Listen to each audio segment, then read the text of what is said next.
আমরা কিভাবে জিতবো, যেখানে আমাদের ক্রিকেটে প্রতিটা ক্রিকেটার ডট বাবা।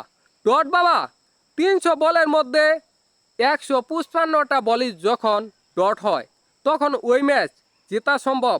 সম্ভব নয়, ইম্পসিবল, অসম্ভব। ওয়ানডে ক্রিকেটে 155টা বল ডট বল।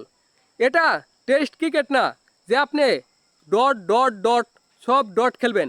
আপনি ওয়েস্ট ইন্ডিজের মতো 4 ছক্কা মারতে পারবেন না। ওদের সাথে খেলবেন, আপনি সিঙ্গেল নেবেন না, প্রতিটা বলে বলে রান নেবেন না, তারপরেও জিতবেন এমনটা আশা করা সম্ভব না। অধিনায়ক যাই বলুক, অধিনায়ক বলতেছে 280 রান করলেই এই ম্যাচ বাংলাদেশ জিতবে। বাংলাদেশ আরও 14 রান বেশি করলো, 294 রান করলো, তবু বাংলাদেশ হেরে গেল। ওয়েস্ট ইন্ডিজ বাংলাদেশকে হারিয়ে দিল 5 উইকেট এবং 14 বল হাতে রেখেই ওয়েস্ট ইন্ডিজ জিতে গেল। জিতবেই তো, যে মাঠে 350+ রান হয় অহরহ, সে মাঠে আমরা 294 রান করে জিতে যাব। মুখের কথা, ইম্পসিবল, অসম্ভব।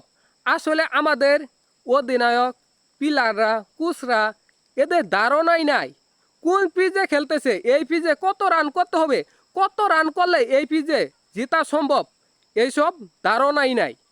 ধারণাই নেই এই পিচে 350+ রান করলে আমরা জিততে পারতাম। সেখানে আমাদের অধিনায়ক বলে আমরা 280 রান করলেই বলে জিতবো।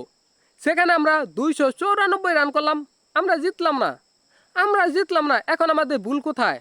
এই রানও হতো না, 294 রানও হতো না যদি ষষ্ঠ উইকেটে মাহমুদুল্লাহ ও জাকের আলী জুটি না গড়ত, তাহলে আমাদের এই রানও হতো না, তার আগে আমরা হেরে যেতাম।